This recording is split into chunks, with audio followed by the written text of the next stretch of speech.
इस वीडियो में हम कूलम्स लॉ और उसके रिलेटेड कॉन्स्टेंट्स को स्टेप बाय स्टेप समझने वाले हैं। Coulomb force. यहाँ दो चार्जेस दिए गए हैं, Q1 और Q2, जिनके बीच डिस्टेंस r है।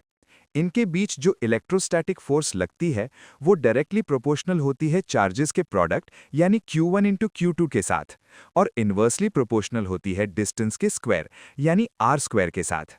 इसका फॉर्मूला होता है F is equal to K into Q1 into Q2 by R square. मतलब अगर चार्जेस ज़्यादा होंगे तो फोर्स भी ज़्यादा होगी, और अगर डिस्टेंस बढ़ेगा तो फोर्स कम हो जाएगी। फोर्स अट्रैक्टिव भी हो सकती है या रिपल्सिव भी, चार्जेस के नेचर पर डिपेंड करता है। Electrostatic constant K। अब K एक कांस्टेंट है जिसे इलेक्ट्रोस्टैटिक कांस्टेंट कहते हैं। इसकी value approx 9 into 10⁹ newton metre square पर कूलम स्क्वायर होती है। इसका फॉर्मूला है K is equal to 1/4 pi epsilon 0। यहाँ एप्सिलॉन 0 को कहते हैं permittivity of free space. K का यूनिट न्यूटन मीटर स्क्वायर पर कूलम स्क्वायर होता है, और ये मीडियम पर डिपेंड करता है, मतलब वैक्यूम, एयर या किसी मटेरियल में वैल्यू चेंज हो सकती है। 1 कूलम की डेफिनेशन। 1 कूलम चार्ज वो अमाउंट है जो वैक्यूम में 1 मीटर डिस्टेंस पर रखे सेम चार्ज को 9 इंटू 10⁹ न्यूटन फोर्स से रिपेल करता है। Permittivity of free space epsilon 0। ये एक फिजिकल क्वांटिटी है जो बताती है कि वैक्यूम में इलेक्ट्रिक फील्ड का इफेक्ट कितना स्ट्रांग होगा। इसका यूनिट होता है n⁻⁻1 मीटर⁻⁻2 c⁻⁻2। अब हम कूलम्स लॉ के वेक्टर फॉर्म को समझने वाले हैं। सबसे पहले y एक्सिस और x एक्सिस के साथ एक कोऑर्डिनेट सिस्टम दिखाया गया है। ओरिजिन से Q1 और Q2 तक के वेक्टर्स को R1 और R2 बोला गया है। ये उनके पोजीशन वेक्टर्स हैं। अब R12 एक वेक्टर है जो Q2 से Q1 की तरफ जाता है, और इसका फॉर्मूला है R12 is equal to R1 minus R2। Similarly R21 vector Q1 से Q2 की तरफ जाता है। R21 is equal to R2 minus R1। Important बात यह है कि दोनों वेक्टर्स ऑपोजिट डायरेक्शन में होते हैं। R12 is equal to minus R21। और जब हम इनका यूनिट वेक्टर निकालते हैं तो डायरेक्शन मिलती है, जिसे R12 और R21 कहते हैं। अब आते हैं फोर्स के वेक्टर फॉर्म पर। According to Coulomb's law, force सिर्फ मैग्नीट्यूड नहीं बल्कि डायरेक्शन भी रखती है। Force on Q1 due to Q2 लिखा जाता है F12।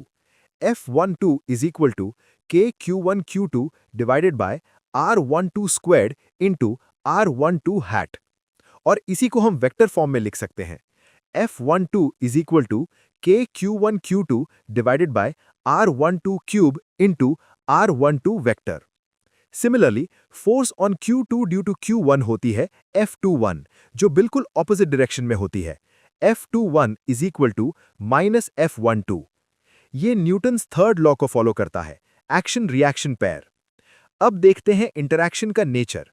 अगर Q1 टाइम्स Q2 पॉजिटिव है, मतलब दोनों चार्जेस सेम टाइप के हैं, तो फोर्स रिपल्सिव होगी, दोनों एक दूसरे को दूर पुश करेंगे। और अगर Q1 टाइम्स Q2 नेगेटिव है, मतलब ऑपोजिट चार्जेस हैं, तो फोर्स अट्रैक्टिव होगी, दोनों एक दूसरे की तरफ अट्रैक्ट होंगे। अब हम इस वीडियो में समझेंगे कि कूलम्स लॉ के वेक्टर फॉर्म की क्या इंपॉर्टेंस है। सबसे पहले यहाँ लिखा है vector R21 is equal to minus R12। इसका मतलब है कि डिस्प्लेसमेंट वेक्टर जो चार्ज 1 से चार्ज 2 की तरफ जाता है वो ऑपोजिट डायरेक्शन में इक्वल होता है जब हम चार्ज 2 से चार्ज 1 की तरफ देखें। सिंपल वर्ड्स में डायरेक्शन चेंज हो जाता है लेकिन मैग्नीट्यूड सेम रहता है। अब next important relation F12 is equal to minus F21। ये न्यूटन्स थर्ड लॉ को शो करता है, every action has equal and opposite reaction. मतलब अगर चार्ज 1 चार्ज 2 पर फोर्स लगाता है तो चार्ज 2 भी चार्ज 1 पर उतना ही फोर्स लगाता है, लेकिन ऑपोजिट डायरेक्शन में। और जो फोर्स की डायरेक्शन होगी वो इस लाइन के अलोंग होगी जो लाइन इन दोनों चार्ज को जोड़ती है। अब हम बात करेंगे कूलम्स लॉ की लिमिटेशंस के बारे में। Charges must be point charges. इसका मतलब है कि कूलम्स लॉ तब एक्यूरेटली अप्लाई होता है जब चार्जेस बहुत छोटे हों या उनके बीच डिस्टेंस उनके साइज से काफ़ी ज़्यादा हो। अगर चार्जेस का साइज बड़ा हो या इरेगुलर शेप हो तो simple Coulomb's law directly apply नहीं होता।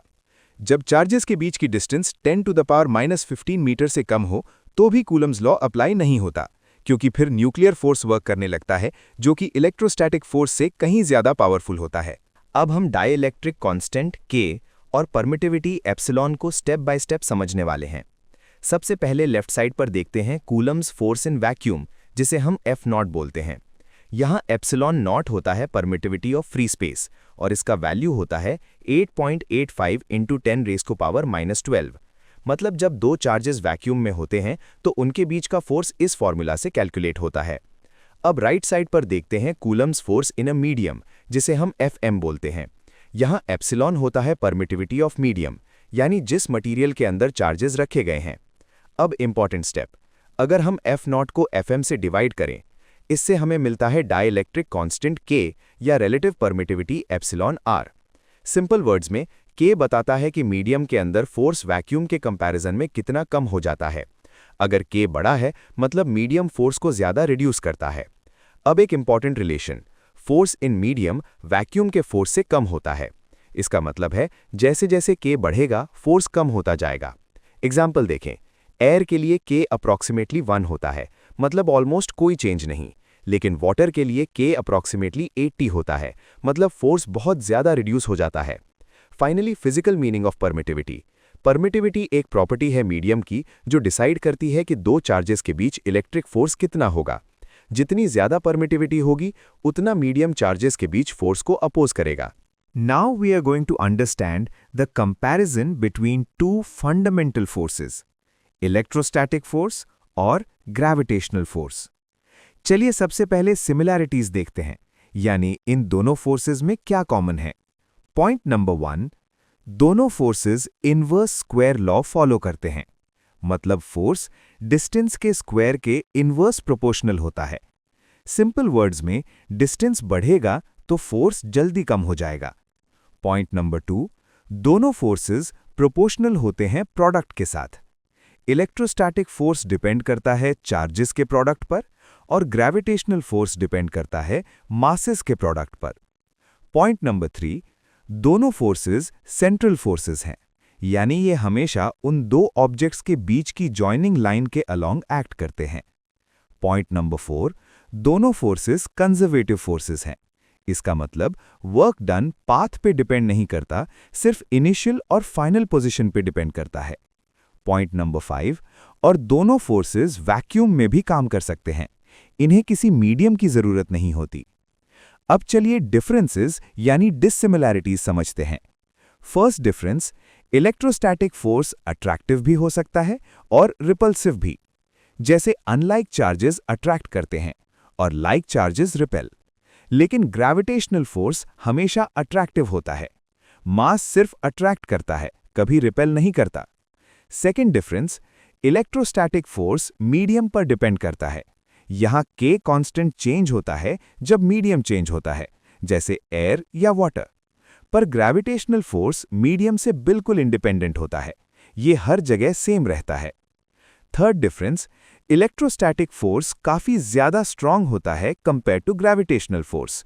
इसलिए छोटे पार्टिकल्स जैसे इलेक्ट्रॉन्स पर इलेक्ट्रोस्टैटिक फोर्स डोमिनेट करता है, जबकि प्लैनेट्स और स्टार्स पर ग्रेविटेशनल फोर्स इंपॉर्टेंट होता है। अब हम समझने वाले हैं principle of superposition in electrostatics. सबसे पहले प्रिंसिपल का स्टेटमेंट समझते हैं। जब मल्टीपल चार्जेस एक सिस्टम में प्रेजेंट होते हैं तो किसी एक चार्ज पर लगने वाला टोटल फोर्स बाकी सभी चार्जेस के इंडिविजुअल फोर्सेस का वेक्टर सम होता है। सिंपल वर्ड्स में हर चार्ज अपना इफेक्ट इंडिपेंडेंटली देता है और हम उन सब को ऐड कर देते हैं। इंपॉर्टेंट पॉइंट, दो चार्जेस के बीच का फोर्स किसी तीसरे चार्ज की प्रेजेंस से चेंज नहीं होता। इसका मतलब इंटरैक्शंस इंडिपेंडेंट होते हैं। अब बात करते हैं सिस्टम एंड नोटेशन की। मान लो हमारे पास n चार्जेस हैं, Q1, Q2, Q3 and Qn। Her charge का पोजीशन एक वेक्टर से डिफाइन होता है, जिसे हम R1, R2, R3 वगैरह बोलते हैं। अगर हमें Q1 पर फोर्स फाइंड करना है तो हमें Q2, Q3 और Qn के वजह से लगने वाले फोर्सेस कंसिडर करने होंगे। अब आता है superposition principle applied. Total force on Q1 equal to F12 plus F13 plus F1n, यानी Q1 पर लगने वाला टोटल फोर्स सभी इंडिविजुअल फोर्सेस का वेक्टर एडिशन है। डायरेक्शन भी इंपॉर्टेंट है, इसलिए ये वेक्टर सम होता है, सिंपल एडिशन नहीं। अब यूज करते हैं कूलम्स लॉ। दो चार्जेस के बीच फोर्स निकालेंगे। यहाँ Q1 और Q2 चार्जेस हैं, R उनके बीच डिस्टेंस है और epsilon not permittivity of free space है। जब मल्टीपल चार्जेस होंगे तो हम इसी फॉर्मूले को हर पेयर के लिए अप्लाई करेंगे और सबको ऐड कर देंगे। फाइनल जनरल फॉर्मूला क्या बनेगा? Total force on Q1 F1 equal to 1/4 pi epsilon not multiplied by summation of all forces due to other charges.